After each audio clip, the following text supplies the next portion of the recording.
हैं अशरफ के साले सद्दाम को यूपी एसटीएफ ने दिल्ली से गिरफ्तार किया। सद्दाम पर 1 लाख का इनाम था और वो उमेश पाल हत्याकांड के बाद से फरार चल रहा था।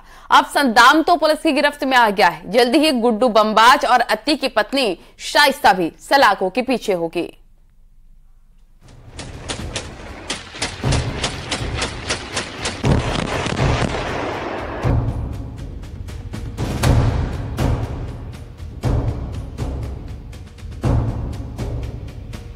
सद्दाम की गिरफ्तारी, गुड्डू मुस्लिम की बारी।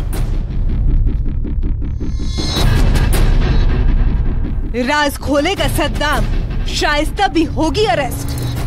हमें उम्मीद है कि सद्दाम से के इंट्रोगेशन से जो बातें सामने आएंगी उससे और भी गिरफ्तारियां संभव होंगी। ये तो पक्का है कि इसकी गिरफ्तारी की खबर फैलते ही जो भी फरार है इस केस में, चाहे वो शूटर्स हों या कॉन्स्पिरेटर्स हों, वो अपना स्थान बदल देंगे। लेकिन इन्हीं प्रकार की इंट्रोगेशन से प्राप्त जानकारियों के आधार पर पुलिस को सफलता मिलती है।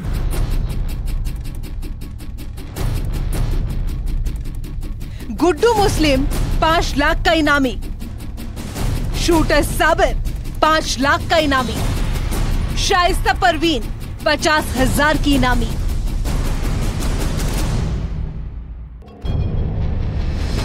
मौजूदा वक्त में ये पूर्वांचल के सबसे बड़े वांटेड हैं। सभी का एक गैंग है, सभी का एक अपराध है और इन सभी के पीछे लगी है यूपी एसटीएफ। सद्दाम की गिरफ्तारी के बाद इन सभी की गिरफ्तारी की अटकलें एक बार फिर तेज हो गई हैं। वजह है अतीक गैंग के हमराज का गिरफ्तार होना। गुड्डू मुस्लिम की गिरफ्तारी इसलिए भी अहम हो जाती है क्योंकि वो एक खुद ही खूंखार अपराधी है और बिना गैंग के भी अकेले बड़े अपराध को अंजाम देने में सक्षम है। गुड्डू मुस्लिम अतीक गैंग का बमबाज है। वो श्री प्रकाश शुक्ल जैसे डॉन के साथ भी रह चुका है। चलते चलते बम बनाने में माहिर, 20 सालों से अतीक गैंग के साथ जुड़ा रहा।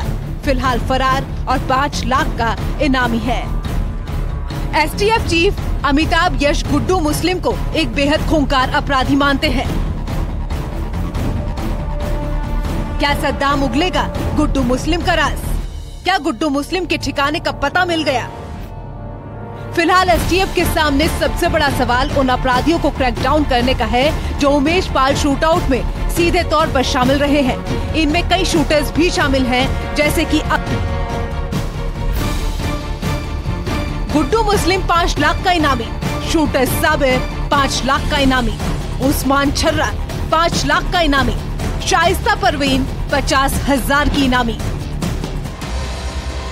इनमें से अगर एक भी गिरफ्तारी या फिर एनकाउंटर होता है तो एसटीएफ के लिए ये बड़ी कामयाबी होगी।